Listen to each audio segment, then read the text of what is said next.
Hello everyone, this is a video about Boxplot produced by Erlice Liu, instructed by Han Meimei and Li Lei, who are famous Chinese educators. Hello everyone, my name is Han Meimei, and hello everyone, my name is Li Lei. And before we just enter the topic we are going to discuss today, we want to do some basic review for you. We've already learned how to summarize categorical data. We can produce a pie chart as the graph shows, we can produce bar chart as the graph shows, and we can add another group of variable, let's name that C, and then we can make a comparative bar chart like this to compare two groups of the same variable and draw the conclusion from the difference. And also we can produce a segmented bar chart. And for the numerical data, we have discrete data and continuous data. For both data, we can use histograms. As the graph shows, we divide the data into ranges, and if we want to know better conclusion, get a better glance of the shape of or the variance, we can connect the midpoints of different heights and then connect them, produce a smooth histogram and draw the conclusion better. Also, we can produce a stem and leaf gram. One point is noticeworthy is that we need to give the connotations of stems and leaves. What are they representing? And today, we, Han Meimei and me, are going to introduce the third way of summarizing numerical data, is Boxplot. Well, just as Li Lei mentioned that you can see Boxplot is a good way of summarizing data. This part is shown by mean, and the edge of the box in the middle is the quartiles, and those dots outside the main gram are the outliers. So first of all, what are the quartiles? Well, if we arrange a set of data from small to large into a list, and then remove the median, we can get two new lists, and the medians of each list are the quartiles. Thus, for the smaller one is named as Q1, and for the larger one is named as Q3. Take an instance. If there is a data list 1, 3, 5, 7, 9, what are the quartiles? First of all, we just move the median 5, and then produce two new lists, and find the median of both lists, and then we can find the Q1 equals to 2, and Q3 equals to 8. Then, let's focus on interquartile range. Interquartile range is the difference of two quartiles. It represents the middle 50% of the data, and in the diagram of Boxplot, you can see it as in the middle is a box. And take an instance, we were doing college applications. We can see from the admission website.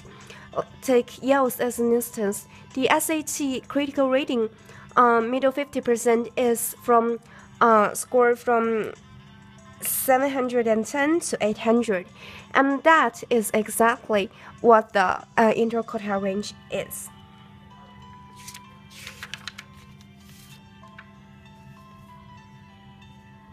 About the outliers, for the mild outlier, if a data locates far from the quartiles, like its distance from the nearest quartile is larger than 1.5 interquartile range, then it is an outlier. But if the distance is smaller than 3 interquartile range, it is a mild outlier.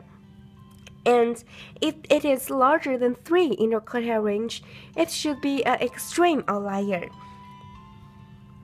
Yes, till this point, Meimei said is right, and there is one point noteworthy, similar to the stem and leaf plot, is that we need to give melt outlier as a completely black dot, and for the extreme outlier, it is an empty dot.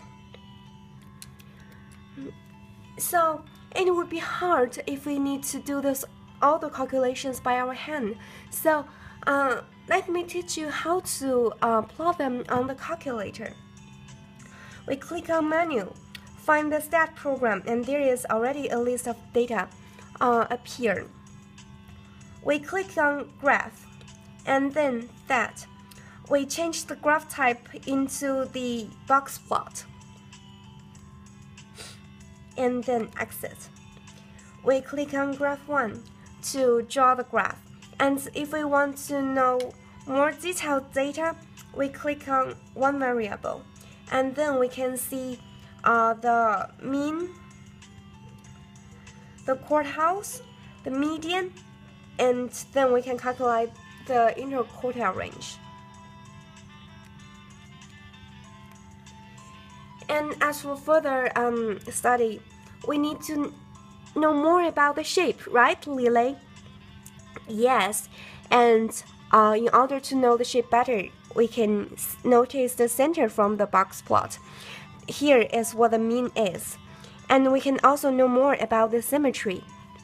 As you can see, the data is more closed in the is more dense in the smaller 50% range, and distributes sparsely in the upper 50% range. So we can know the graph should be a heavily red-skewed graph.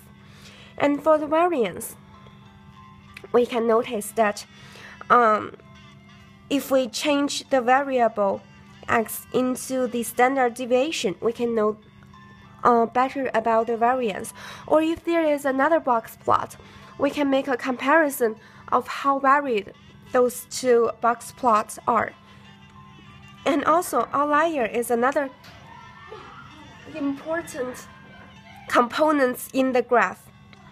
In order to investigate those outliers more, we need to have further investigation, or we can raise more questions towards it to decide whether to kick it out or to save it in the data set.